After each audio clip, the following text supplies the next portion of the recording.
Welcome. It's the 23rd day of November, the year 2024, and you're just in time for the Legends Edition, coming to you live from Broadcasting House in the Green City in the Sun, aka Nairobi, Kenya. Top in this bulletin.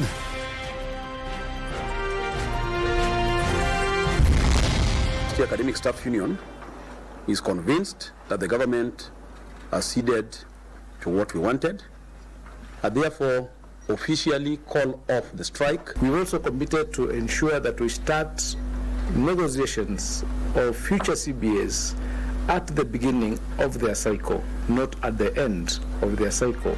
Back to the lecture hall. University lecturers call off strike after signing the 9.7 billion shillings KBC deal with the government. We're removing only the plantation trees, exotic trees. We have agreed with respectable, recognized timber industry players who are registered with the Kenya Forest Service. Wanton destruction of Karura forest? Government moves in to clear the air. And African Triathlon Cup. Kenya starts its campaign on a winning note.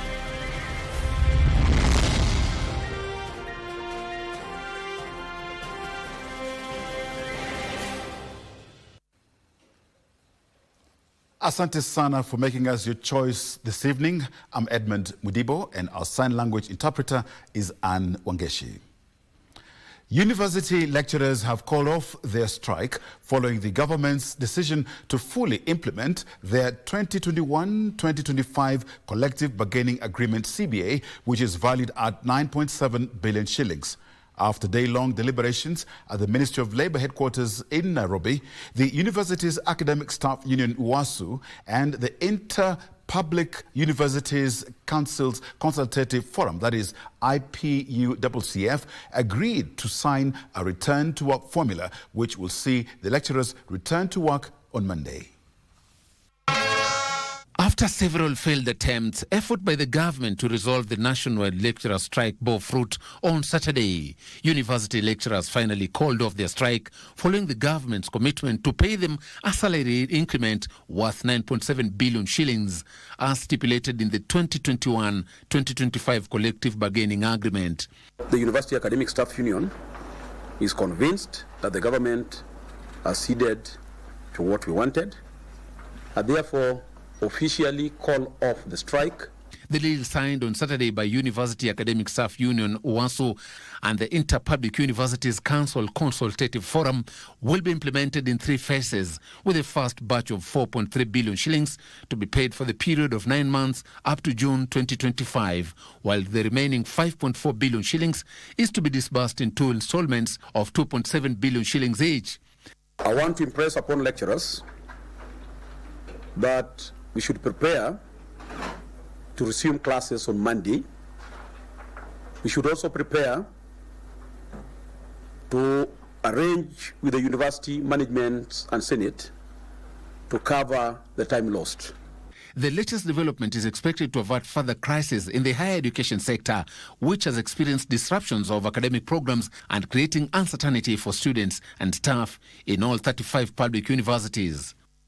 We've also committed to ensure that we start negotiations of future CBAs at the beginning of their cycle, not at the end of their cycle. Because when we do negotiations at the end of the cycle, it brings difficulties in budgeting for the resources that are required to ensure that that CBA is implemented. Joseph Ohungu for Legends Edition. The government says the harvesting of exotic trees in Karura forest is part of a structured forest management plan. Environment Cabinet Secretary Edmund, who toured the forest on Saturday, dismissed claims of wanton destruction of the forest, saying the removal of the exotic trees is meant to pave way for planting of indigenous trees best suited for the area. Saturday morning at Karura Forest, Here we find the felling of trees completed, an exercise that appears to have captured the interest of keyboard warriors who are questioning the motive behind the deforestation amid claims of a plot to grab the forest land. Following the uproar, Environment Cabinet Secretary Aiden Duale on Saturday toured the forest. Here, he revealed the felling of trees was legal and was being undertaken professionally to avoid disrupting the ecosystem. The Participatory Forest Management Plan, a proper stakeholder, was done long time ago, in which they have agreed and they recommended, and friends of Karura here, that progressively we remove the plantation type of trees in this forest and replace it with indigenous species. While rubbishing the deforestation claims, Duale added they were felling mature exotic trees in line with the 2018 National Moratorium on Logging in Public Forest that paused the initiative which started over 6 years ago. The Kenya Forest Service now have started implementing the Participatory Forest Management Plan, where every year we remove the plantations trees, 5 hectares every year. The initiative, which has been welcomed by Friends of Karura Forest, involves cleaning up the logged sites, preparing them for replanting, and introducing indigenous vegetation best suited for the weather and soil. Karura Forest is not a production commercial forest. Karura Forest is an indigenous forest, and we are trying to restore it where it was many years ago. I'm seated in one of the harvested exotic trees where government is clearing them to pave way for the plantation of indigenous trees to take care of this ecosystem. Exotic trees, if not harvested on time, its core rots and renders the whole tree useless. This kind of species is not only useful as construction materials, but when its saps are harnessed, especially from eucalyptus tree, it can be used as medicinal purposes. Opicho Chemtai reporting for Channel 1 News from Karura Forest in Nairobi County. Former Cabinet Secretary or Minister then, Peter Olo Aringo, has been eulogized as the architect of Kenya's current political and governance structure during his tenure as the Member of Parliament. Speakers at the funeral, led by National Assembly Speaker Moses Wetangula, said Aringo was bold in confronting parliamentary capture by the executive of the late President Daniel Arap Moi that completely changed the relationship between the legislature and the executive. At his Nyachwinya village in the outskirts of Siaya town, mourners gathered to honor a man who represented a Lego constituency in separate stints for 25 years and served in President Moi's cabinet, but without ruffling feathers. The funeral ceremony bringing together the high and mighty and those who idolized him as their leader. Leaders led by the Speaker of the National Assembly, Moses Wetangula, Energy Cabinet Secretary Opiyo Wandayi, and Siaya Governor James Orengo lauded Aringo for his bold steps to confront what looked then like parliamentary capture under the Moi regime. Is a hero of all times.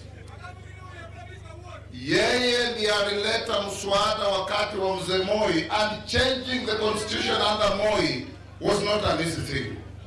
And I want to ask our colleagues in Parliament, the time to be vigilant is now. There was a time when people used to be abducted from Parliament. Moses Wetangula knows this, Oburu knows this. We had many members of Parliament being abducted from Parliament because it is a one-party state. A bill sponsored by Aringo saw Parliament become independent, determining its own sitting calendar and establishing committees to oversight the executive. The changes that we desired have been prompted by some of the actions our leaders like my uncle here took to make sure that we got the necessary changes. In this county, when Aringo was already a minister, I can attest to the fact that Peter Olo Aringo was a principled man. And when he chose to work with KANU, he remained loyal to KANU and his leadership. There are about 4 values or virtues that we would remember Olo Aringo for. 1, courage. 2, charisma.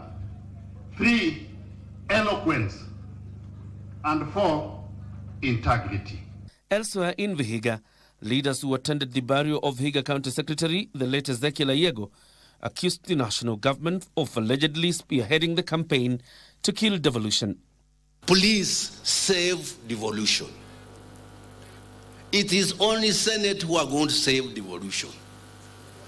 And devolution, if we lose devolution in this country, we will go back where we were. Jambo ambalo tunahitaji kama magovernors wote is for the National Assembly, ikiwemo agriculture na kununua mbolea. All those functions must be costed and devolved to county governments. John Jacob Curia, Legends Edition. A mother of 3 from Kaharati village in Maragua in Murang'a County is nursing serious injuries on her head and hand after her ex-husband allegedly attacked her. The incident occurred a fortnight ago as the victim, Maureen Akinyi, was on her way to the market. The suspect is currently on the run. Gender activists in the country have been carrying out campaigns calling for an end to femicide and violence against women, as rising numbers of these cases raise concerns across the country. At Kaharati village of Maragua in Murang'a County, we meet Maureen Akinyi, a mother of 3. Akinyi becomes the latest victim of this worrying trend. The clearly shaken woman shows us injuries she sustained in the hands of a man she once referred to as her husband. She recalls how an early morning trip to the market 2 weeks ago would change her life. Nikaona mtu kwa umbali na sikutarajia kama anaweza nifuata. So wakati nilimkaribia hivi nikaona ni yeye. So venye nilijaribu kukimbia, akanitega hivyo nikaanguka. So wakati nilianguka niliona ni panga ako nayo, nikaekelea mkono. Sasa venye niliekelea mkono, hiyo mkono ndiye alikata, akakata kabisa. Sasa wakati nilienda kuamka, ndio akanikata ya kichwa akipotea. Akinyi says that the man, identified as Douglas Njoroge, had on several occasions threatened to harm her. Amekuwa tu akinitisha, akikunywa kidogo ananiambia siku moja nitakuja kukuweka chini. Na sikuwa nimeweka hiyo kitu kwa akili. Sikuwa nafikiria anaweza nifanyia hivyo. Tumekuwa tu tukisumbuana kila mara. Ananichapa, ananibembeleza, narudi hivyo. Sasa this round ni yeye alitoa vitu. Si ati mimi ndio nilienda. Alikuja akatoa vitu, akaniacha mimi na watoto wangu. Akinyi, who is a greengrocer, now depends on well-wishers for survival as she is unable to work due to injuries sustained. Mkono haiwezi fanya kazi tena. Lazima ipone, iwekwe chuma ndani.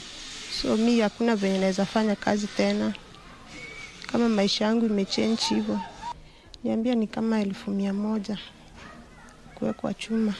Huyu ako huku. Huyo kijana ako mafichoni.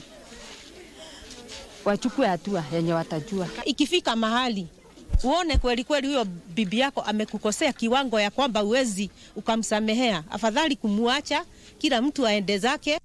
The incident adds to the list of many gender-based violence cases reported in the country, attracting condemnation, including from President William Ruto. In his State of the Nation address, President Ruto reiterated that gender-based violence and the increase in cases of violence on women must come to an end. From the 25th of November to the 10th of December 2024, 16 days of activism against gender-based violence will be observed amid calls for justice for victims. Nancy Okware, Legends Edition. It's 10 past the hour and time for our very first break. Stay with us. Plenty more on the other side.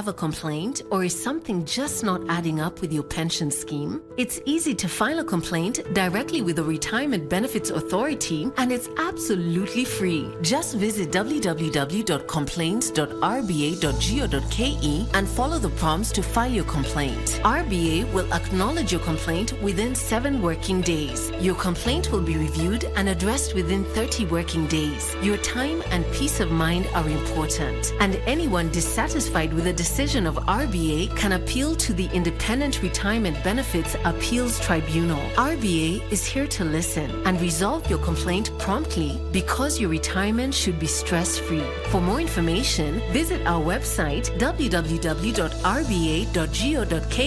call our toll-free line 0800 720 300 or email info@rba.go.ke. Secure your future. Secure your peace of mind. RBA, safeguarding your retirement benefits.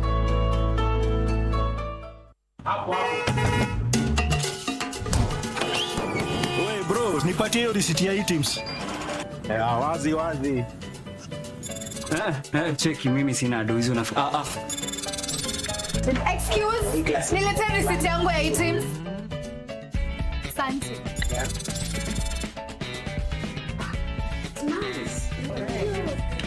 Ni pesa ngapi? 3,000. Hebu nisaidie na ile risiti ya items. Nimeshinda mili. I'm the latest millionaire.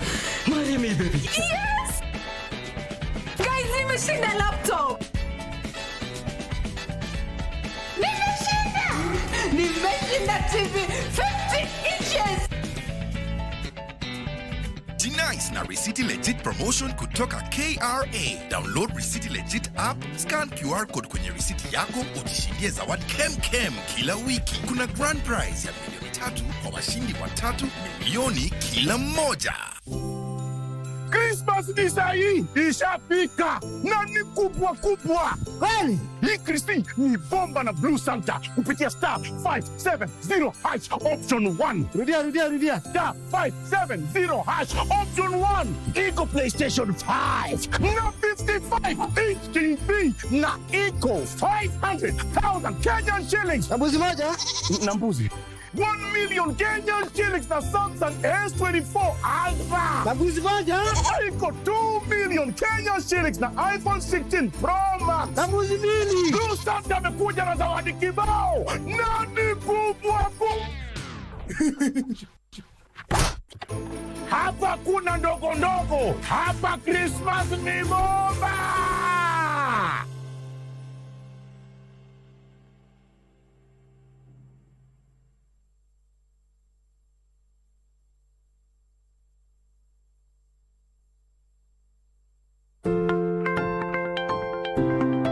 The Kenya Medical Training College, KMTC, is delighted to announce its 93rd graduation ceremony scheduled for Thursday, December 5th, 2024 at the Moi International Sports Center, Kasarani, Nairobi from 8 a.m. Graduates are reminded to pay a non-refundable graduation fee of 4,000 shillings using the payment details provided on the screen.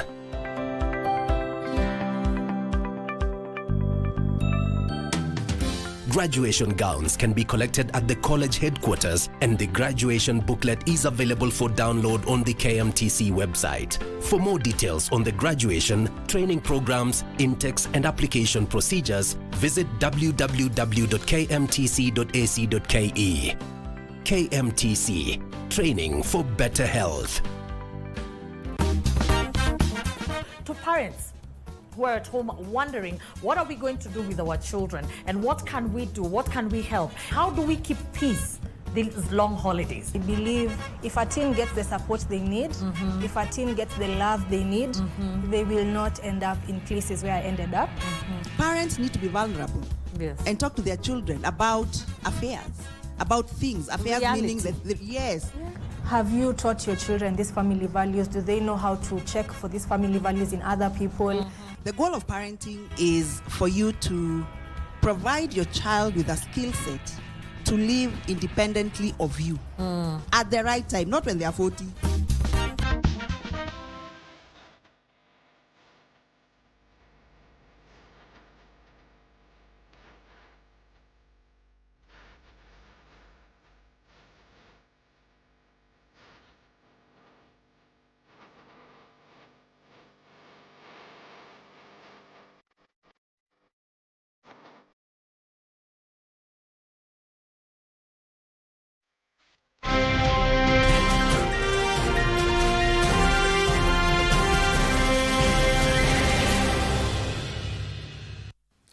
Welcome back. The Kenya Revenue Authority KRA, in collaboration with the Kenya Broadcasting Corporation KBC, concluded the Jinais na Receipt Legit campaign in the Western region with a vibrant showcase in Bungoma County.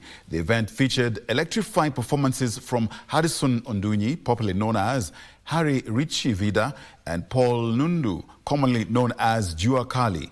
Bungoma County residents were sensitized on official tax services, focusing on the use of electronic tax registers (ETRs) and the implementation of e-TIMS receipts to enhance tax compliance. The campaign aims at educating the public on the importance of demanding legitimate receipts during transactions, fostering transparency and accountability in tax collection. The campaign caravan traversed key towns and trading centers, including Kimilili, Webuye, Bukembe, Kandui, Chwele, and Lugulu. The initiative, that is part of KRA's broader strategy to promote tax awareness and compliance nationwide, will head to Embu and Meru counties next week before proceeding to Kisii County. The reception has been great. We have gotten numbers from this region.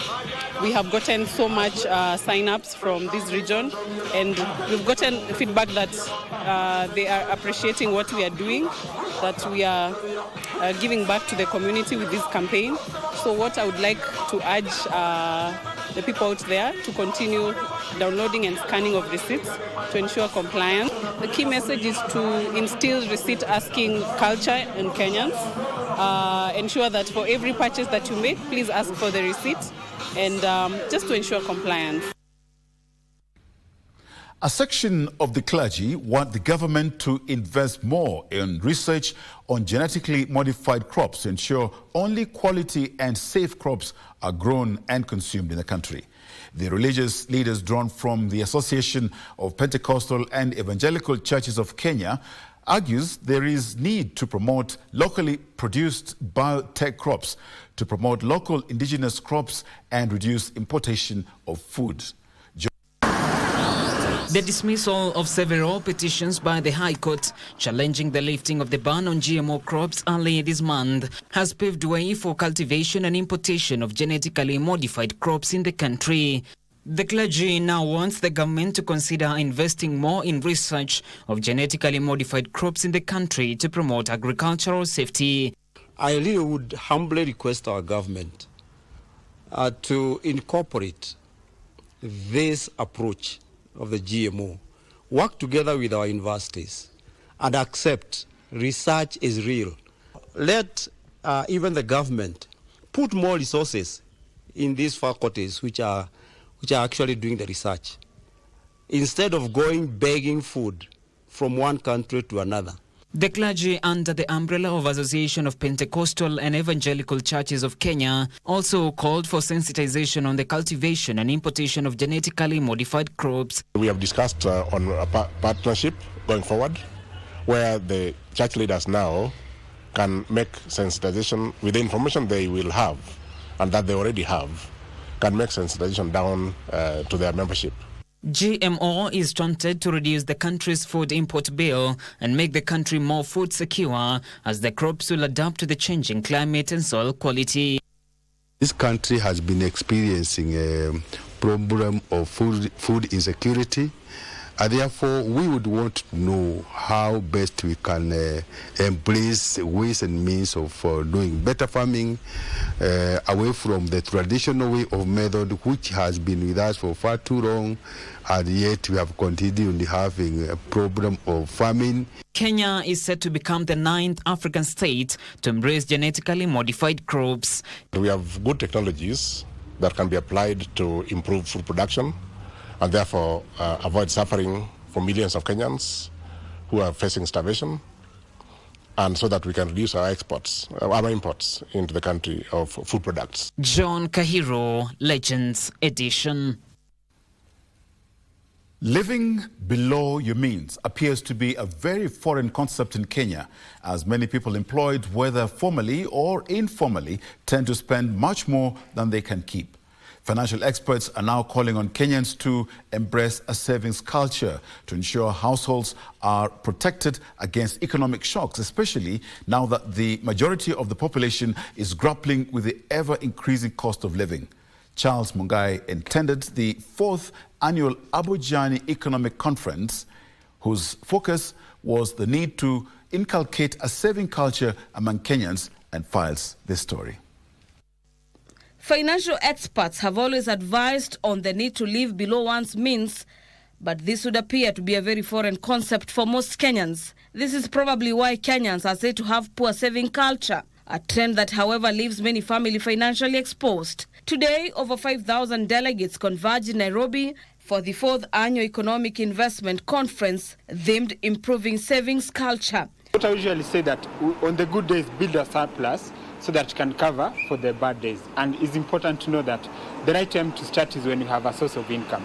And just take a percentage of it. It could be 5%, 10%, and it will work in your favor because time is the best friend for anyone who is looking at investing. To build wealth, you must have a culture of saving. Spend as little as you can, keep saving, and then invest whatever you save. Thank you. During the conference, meant to address the saving crisis in the country, experts stressed on the importance of early financial planning, particularly for the young people. What you're trying to do is to lay the foundation for the economy to be a lot more efficient, for these assets to be utilized a lot more efficiently than the fights that we see within families where wealth is being fragmented at the point of transition. The rule of the game, never skip the foundation steps. Never skip the foundation steps. So you still need to start with the basic bank account, then you go to things like money market fund. That's how it works. That's the rule of the game. Start with the foundation, then now later on, that foundation can allow you to take higher risks. You can go to the stock market, you can think of things like cryptocurrencies, and even when you do well in those other asset classes, part of the profits that you make, still bring them to the safe investment options. Led by Karen Hospital founder Dr. Dan Gikonyo, the experts further emphasized on the need for the government to create an enabling environment to encourage saving and investment, alongside mechanisms like insurance to safeguard against emergencies. Speaking during the conference, financial experts also warned against policies such as high taxation, which they noted could further limit disposable income and discourage savings. And one way of supporting startups in this country, young people who want to start up businesses, if anybody is starting a business in this country and you are national, you are an indigenous Kenyan, it is our responsibility to support you and support it by minimizing the amount of taxation we give to our locals so that they can plow back the money they have made to create more wealth and create more employment. Taxation is necessary, but it must be implemented in a way that it sustains growth. The country's gross savings rate stood at 11.9% by December 2023, unchanged from the previous year and significantly below the African average rate of 17%. For Legends Edition, I'm Gladys Mungai. Well, thank you, Gladys. My bad calling you Charles. Young musicians want the government to allocate more funds towards promoting the music industry. This message took center stage at a concert in Nairobi where young musicians convened to showcase their talent. Speaker after speaker expressed concerns that the music industry receives minimal funds from the government, hampering activities to identify and nurture talent. This even as they faulted the county governments for failing to support and nurture the talents of young people that can be commercialized. During the event that called for collaboration between the county government and national government to support the music industry, reverberated rather. And meanwhile, a section of musicians have joined hands to promote the talent of children living in informal settlements as a way of giving back to the community. According to them, the move will help reduce crime.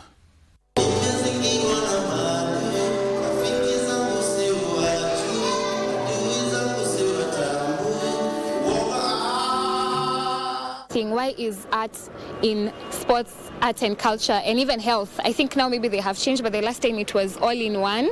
And you even get like to see how the percentages has been divided. Like whenever they have a budget or money for that, a lot of it goes to sports, a lot of it goes to health, but then very little goes to art. So that just goes to show you that, yes, they know that it is there, but they do not want to fully acknowledge that this is actually something that can empower an economy. I do believe in the power of the government to make changes in such departments of art. And I'm really calling out for my governor, Sakaja. We have this amazing building here. We got many other places. We need collaboration. If we can collaborate with our government, then there's no need for us to complain. We don't want to complain. We don't want to point fingers. All we want to do is to work together. Let's just work together. If we really care about this nation, it has to start from the children. This is to play a role of nurturing their talents as they are young. They waweze kujijua. Ujijue kama unaweza imba, unaweza cheza piano, unaweza cheza gitaa, na kama hiyo ndio interest yako uifuate.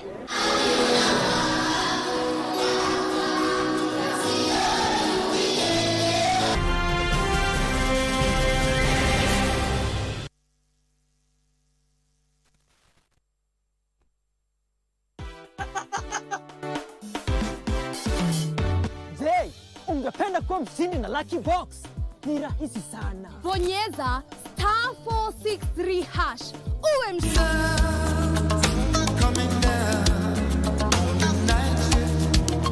Kila mtu anaweza kuwa mshindi. Bonyeza *463# uwe mshindi. Kuchagua box ni kuchagua chapa.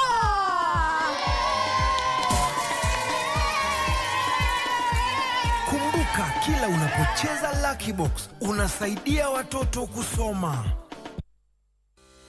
Mamlaka ya ukusanyaji ushuru nchini inakuletea kampeni ya umma ya G-Nice na Risiti Legit. Thibitisha risiti yako ukitumia app ya Risiti Legit, upate nafasi ya kuibuka mshindi wa zawadi kemkem kama vile shilingi milioni 1 pesa taslim, laptops, televisheni ya inchi 50, smartphones na zawadi zingine. Alhamisi tarehe 28, kutana nasi mjini Embu, Runyenjes, Siakago, Manyata, Kiritiri Market na Mbere. Kutana na msafara wetu wa Meru, maeneo ya Chuka, Nkubu na Meru Town tarehe 29 Ijumaa. Tarehe 30 siku ya Jumamosi tutaanzia Meru Town, Nchiru, Kianjai, Mutwate na Maua Town. Pata app ya Risiti Legit kwa Google Play Store au App Store kwa maelezo ya kuingia katika mashindano ya Risiti Legit. G-Nice na Risiti Legit. KRA, tulipe ushuru tujitegemee.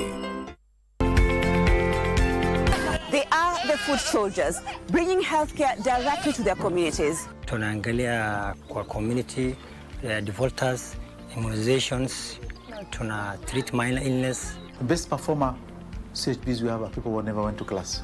If you go see their tab, they have captured a good number of clients.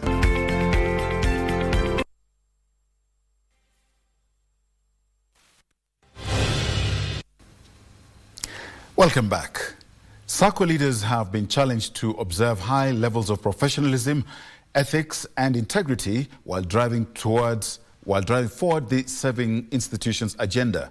Speaking when he presided over the Nairobi branch Hazina Sacco delegates election, Langata Sub-County Cooperative Officer Hilary Musina lauded the Sacco members for exercising their democratic right and maintaining order during the election.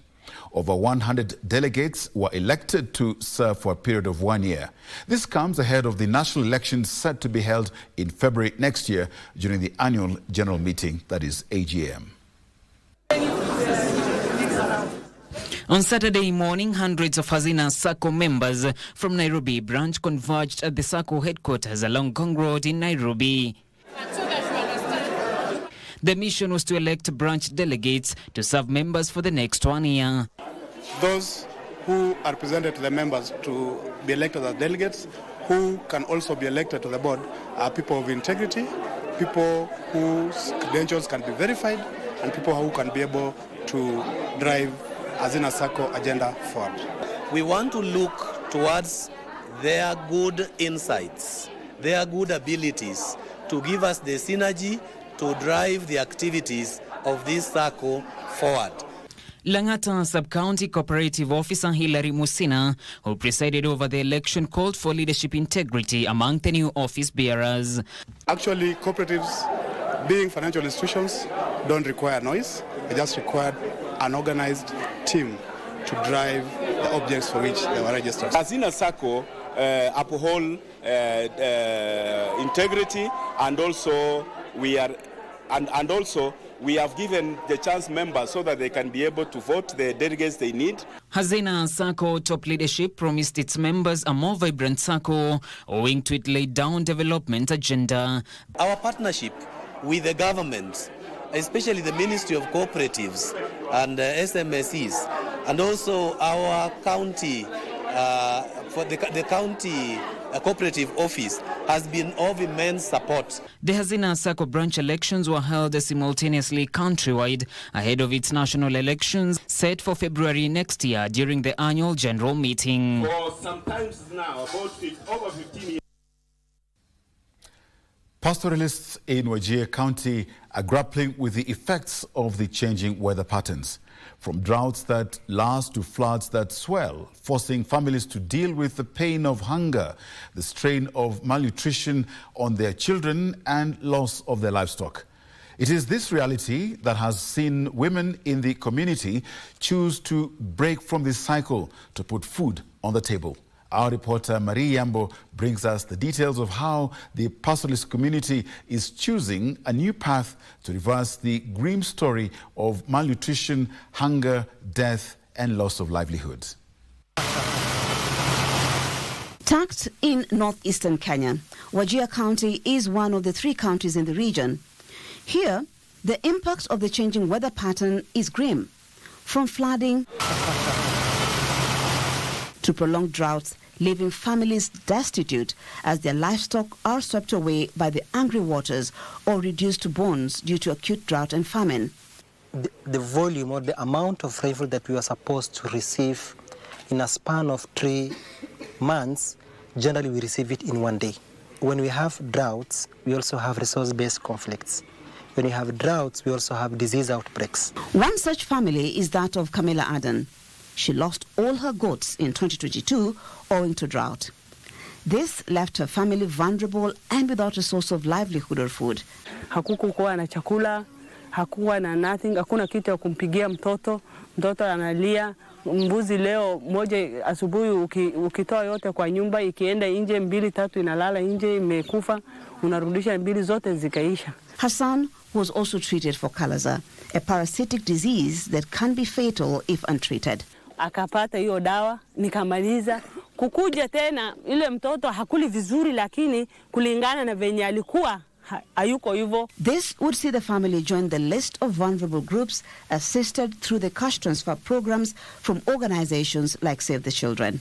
We also help vulnerable community members in the areas that we work, whereby we register them under what we call the cash transfer, where we give them a monthly cash transfer of 9,000 Kenyan shillings to take care of their basic needs within the household. A few years ago, these women were a dejected lot. The drought situation had devastated their lives, leaving their children hungry and malnourished. But today, with the help of partners, they are able to support their families. Camilla's family has benefited from several of such programs. Hiyo wakati mimi mtoto wangu alikuwa mwaka moja, alikuwa very weak kwa sababu ya njaa.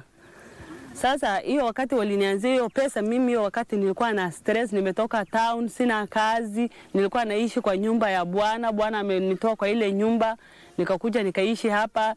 Stress yangu ni mingi, watoto ndo hawa, ng'ombe imeisha, ukame iko mingi. Sasa venye hiyo pesa ya save ilikuja hiyo 5,000, nilipoteza na stress. Perhaps alive to the reality that receiving the funds may not be sustainable, she opted to think outside the box. The last tranche she received under the program was 13,000 shillings, funds she opted to pump into business. She partnered with a friend whose story is not different from hers, and together they saved and raised 60,000 shillings, which they used as capital to buy this cow and embark on dairy farming. This will not only guarantee them a constant source of income, but will also provide milk to feed their children who are at risk of malnutrition. Na sanduku yenye nimesave na hiyo pesa ilikuwa hapa mimi na huyo mama. Tukipata tu pesa ikiingia save tunatoa kwa M-Pesa hivi tu tunaweka kifuli hapo hapo. Hiyo pesa ndo nimenunua na hiyo ng'ombe. Sasa hiyo ng'ombe tukikamua nawekea watoto kwa chai. Kama sina kitu ingine nipate ugali nusu na koroga wanakula nayo. In a month, the two women received 9,000 shillings from their joint venture from milk sales. 3,500 immediately naenda naye town. Nachukua na sukari kilo 4, unga kilo 2, mchele hivi. Sasa hiyo 1,000 nanunua na viazi, nyanya, hiyo suku nyama hivi ndogo nusu vizuri, supu yake. Hiyo 500 ndo sasa nanunua na sukuma, spinach, suku yenye napika ugali, hiyo sukuma kidogo, spinach kidogo. Asubuhi nikipika kitu kama unga naweka mayai moja.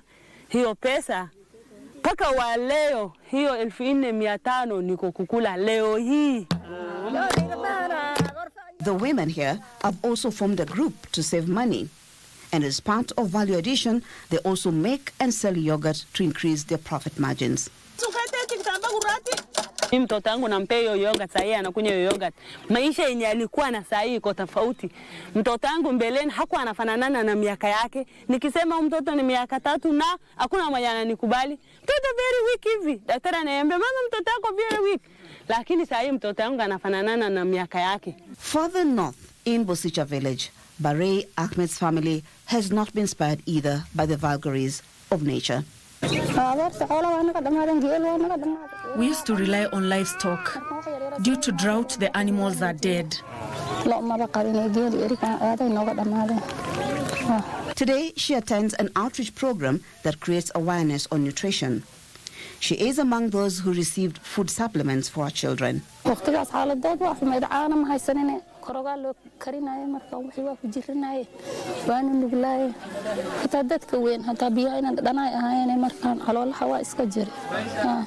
Musa Heruwala, a nurse in charge of the Jawa Health Center in Bosicha, says plant nuts are the lifeline for malnourished children. It has more nutrients, ingredients, like the groundnuts and so. It has so many ingredients.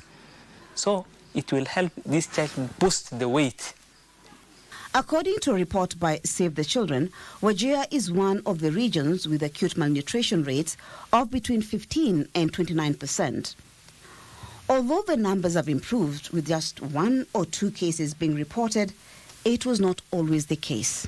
It was more than 200 malnutrition cases in Ajao Health Center and its outreach sites that were there during the drought times, of which it was a problem. As of now, the number of malnutrition cases that I have for Bosicha along this outreach site that I am today is 31, and by then it was 100. Mariambo reporting for KBC, Channel 1.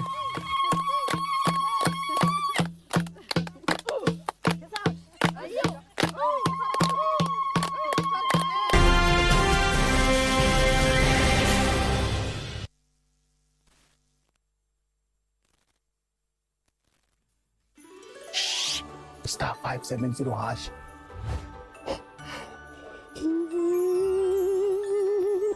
Option 1 kuna PS5 na ni full package na inakuja na JBL Party Box.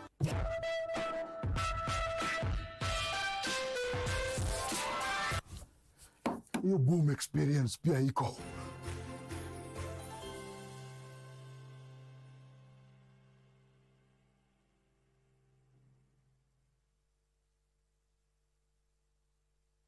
Say bye-bye to FOMO, the fear of missing out, by downloading the KBC Online app that gives you access to everything you love. Get the latest news, sport,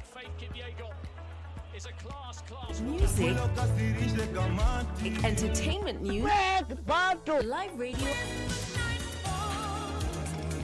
and so much more at the palm of your hands. To get the app, simply search KBC Mobile Digital app in your Google Play or App Store and download the app. Catch what you want, anytime, anywhere. Stay connected. Stay ahead with KBC Mobile Digital app.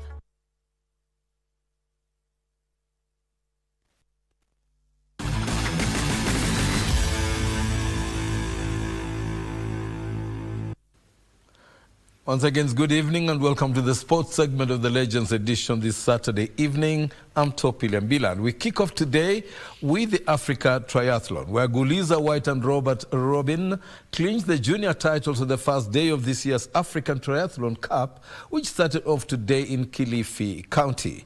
The duo, competing for the third time in the annual event, credited their success to favorable weather conditions and rigorous training. The competition, held along scenic Bofa Beach, has attracted over 300 participants from various countries across the world, including Tanzania, Morocco, Rwanda, Uganda, Mauritius, Cambodia, Germany, and host nation Kenya. The event features intense competitions in 3 disciplines, namely swimming, cycling, and running, in different categories, which include the elite women and elite men races, the youth age group, and schools aquathlon races. Start of the run was definitely the hardest. The finish, you can see the finish line, so it was okay, but yeah, the bike was the hardest, and I was really pushed in the bike. It was a very intense type of thing. I'm happy I trained well, although I should have trained harder on my cycling, because I wasn't training much in cycling. I trained more in my swimming and my running. Remember, for you to be admitted in the competition, you must have your helmet on. Kenyan team to the 2025 World Indoor Masters Championships in Florida will be named tomorrow following the national trials held today at the Kenyatta University. Let's take a look. Geoffrey Muraya looks forward to make the team after he emerged victorious in the 60 meters race for the 40-year-old men's category. Muraya clocked 8.29 seconds, followed by James Onyimbo in 8.41 seconds. Hiyo resi nimeona yani haikuwa na competition sana, isipokuwa tu climate ndio imeni affect. Kwa vile nimetoka tu nyumbani kule coast nikakuja huku, weather can affect. In the 35-year-old men's category, Charles Wamwea cleans the first place in the 60 meters race in 7.08 seconds, followed by Carl Lewis in 7.26 seconds. I really bless the Lord because of that consideration of all these athletes who are from 35 years and above. And for sure they have really showcased of their talents. The women's 1500 race was won by Mary Kuria, who clocked 4 minutes and 39 seconds, followed by Emily Cherotich, who timed 4 minutes and 43 seconds. According to my preparation, I was expecting nothing than a win, and of which I have produced. I'm happy for that. And being the third race, because I have already qualified for the 60 meters, 400 meters, and this one was 800 meters, of which I have qualified. So I thank God. Qualifying mark tuliweka kwa sababu tunakuwa funded na serikali. So tukiwacha open, tunaweza kupeleka hata watu 600. Pauline Wangui emerged victorious in the 10-kilometer women's walking race, where she stopped the clock at 35 minutes and 39.5 seconds, as Roslyn David finished second in 36 minutes and 12.1 seconds. It's never too late to do your thing, as we see those ladies and gentlemen there. Now, from the Africa weightlifting, Rachel Acheng won 3 gold medals for Team Kenya in the 76-kilogram category during the Africa Junior and Youth Weightlifting Championship, where Kenya finished second overall at the Ruaraka Sports Club. Mercy Kerubo also won 3 gold medals as well as 3 silvers in the 64-kilogram category, Kenyans' glorious participation. Lina Amanda won 3 silvers in 49, Joshua Amunga won 3 gold medals in the 64 kilograms. So did Eswood Wayaki in the 49 kilogram category. Ian Okinyi outstood them all with 3 gold medals and 3 silvers in the 55 kilogram category. Trevor Kianga won 3 silvers in the 81 kilograms, and Wellington Ojwang won 3 bronze medals in the 73 kilograms. The championship was a qualifier for next year's Youth Olympic Games in Dakar, Senegal. Some of the action.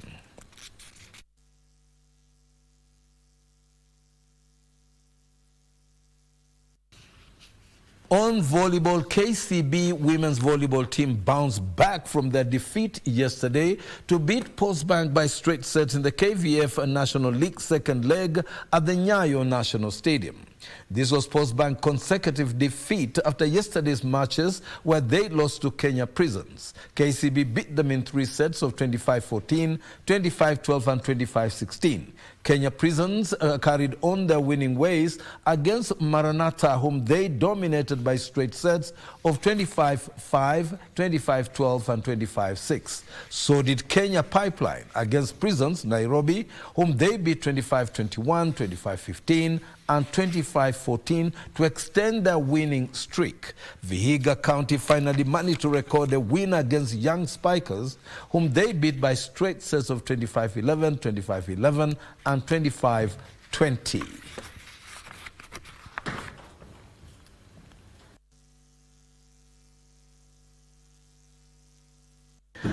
Now, the National Assembly sports team that will take part in this year's 14th edition of the East Africa Community Inter-Parliamentary Games has stepped up their preparations in readiness for the Games, which are set to be held between the 6th and 18th of this month in Mombasa County. The team, which has been training at the Nyayo National Stadium, will vie for top honors in volleyball, athletics, soccer, tug of war and netball, among others. The annual event has attracted 6 countries, including Uganda, South Sudan, Rwanda, Burundi, Tanzania and host Kenya, who have all confirmed their participation. The East African Legislative Assembly, IALA, will also compete as a separate entity. This is an annual event where we come together, all of us East African countries, parliamentarians, and in the process it gives us an opportunity to bond as we interact, and it helps deepen our relationship. 1, 2, 3, 4.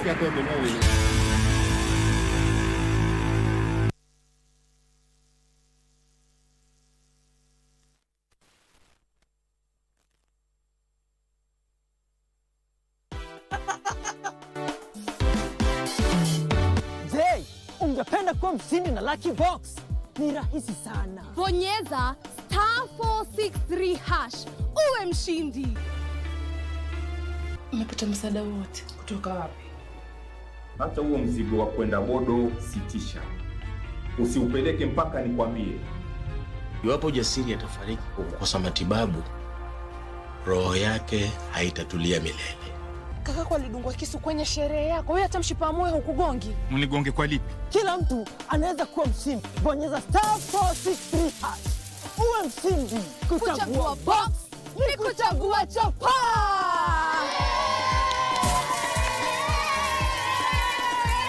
Kumbuka, kila unapocheza Lucky Box unasaidia watoto kusoma.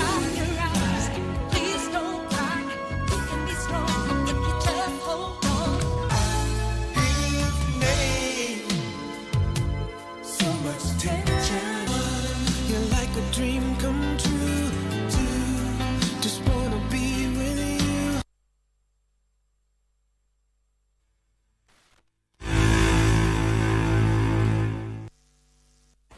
you. Thank you for keeping it KBC. This is the Legends Edition. Now these are the sports updates coming to you. Now, double Olympic champion Beatrice Chebet is targeting to win her first gold medal in next year's World Athletics Championships in Tokyo, Japan. Chebet, who won a silver and bronze in the last 2 editions of the World Athletics Championships, was speaking in Eldoret when she graced the launch of the 2nd edition of the Great Chepsaita cross-country run. Close to 2,000 athletes have already registered for the second edition, set for the 7th of next month.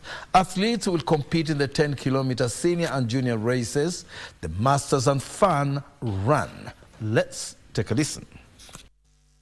Kuleta gold kwa 10,000 being the first woman, mimi nafurahia because that's a record. Ita last history, itakuwa for long. Like watakuja kusema Beatrice alikuwa the first woman kurun 10,000 kuleta gold to Kenya. So targets zangu sahi sijapata gold ya World Championship. So target yangu probably coming 2025 that goal. The venue, if you were here last year, you can see the difference now. And going forward, I think it is going to be bigger. And the venues will be changed. The route has been marked well, protected so that they don't create any injuries for the athletes. So it is really a very nice course, and we invite as many athletes as possible. And as I said before,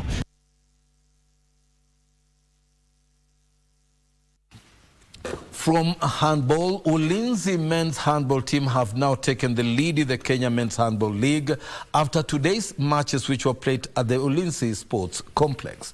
Ulinzi, who beat NYS last weekend, went on to dominate over Young City, who they beat 46-16 to add their tally to 18 points. Two more than National Cereals and Produce Board and Equity, who take to the field tomorrow. In other matches, the citizens were forced to share the spoils in their two games. University of Eldoret held them to a 37-all draw in the first match before Hammers drew 30-all with them. In the second match, University of Nairobi Pipers men, however, refused to let anyone spoil their day to beat Boomerang 42-34 as Daystar beat NYS 34-27. NYS women beat Desert Scorpion 35-26. The league matches continue tomorrow at the same venue. Let's take a look.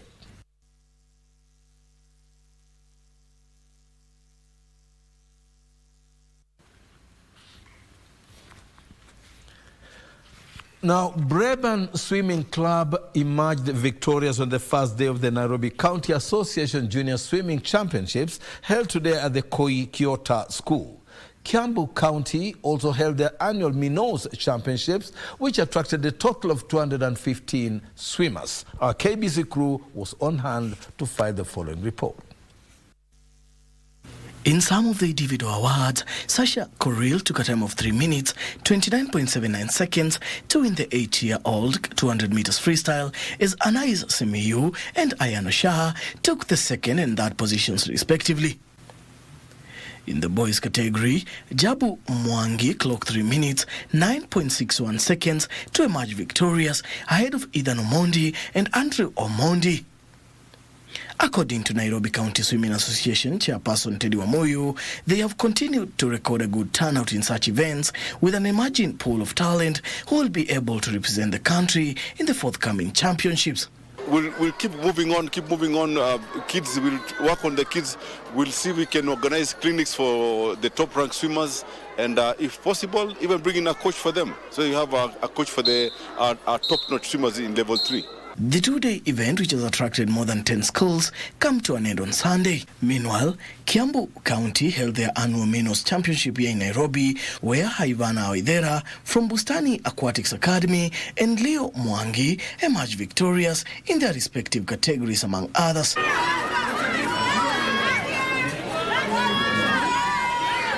Today's gala is very fun and competitive and very important for building the confidence of the children as well as helping them prepare to be more competitive for the next season.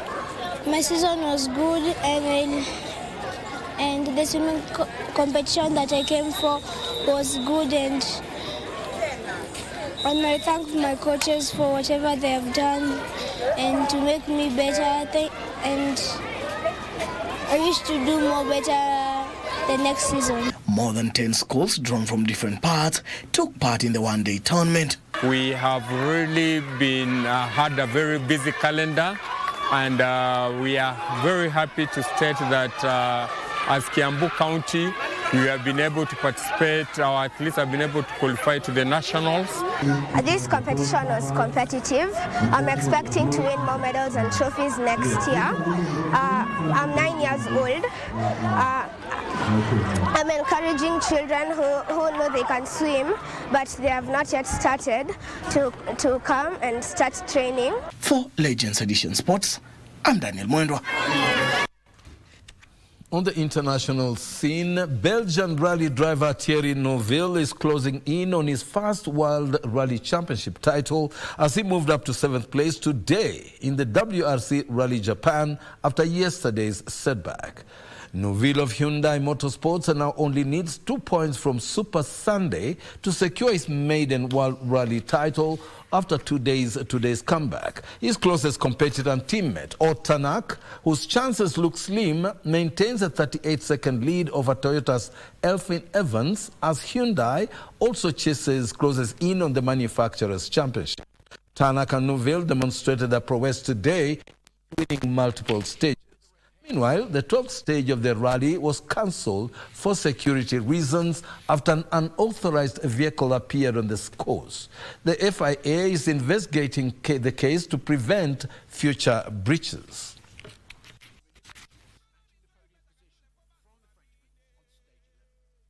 But the 31-year-old would lose it again on the following test.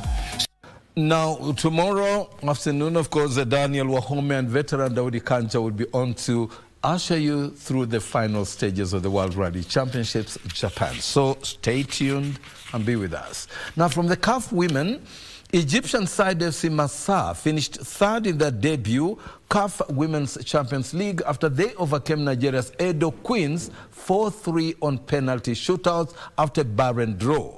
Congolese side TP Mazembe will face AS FAR of Morocco in the final tonight, hoping to dethrone them.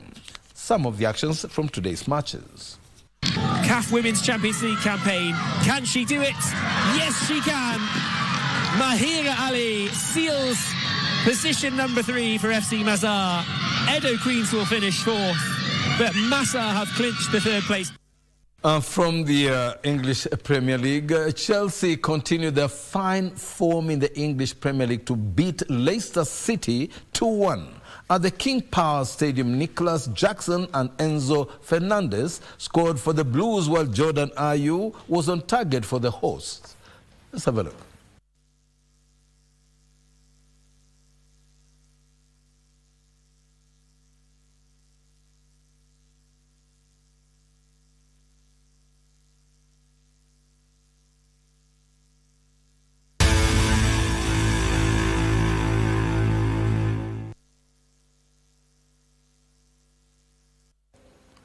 And that is a wrap for the sports segment tonight on the Legends Edition. I'm Topi Lembila handing you over to my colleague Edmund Mudibo. Have a good weekend. And remember also that we have Bridge over Congo after the news. And tonight, Kibangu is off, but we have got Marie-Jose Winnie and DJ Salim still on. So get your dancing shoes and be there. Women up there. Now over to you, Edmund, to close up. Well, thank you, Topi. Well, that does it for the Legends Edition this evening. Asante sana for the privilege of your time. We don't take it for granted. Our sign language interpreter has been Anne Wangeshi and the great team behind it all. Stay safe, stay well, be blessed.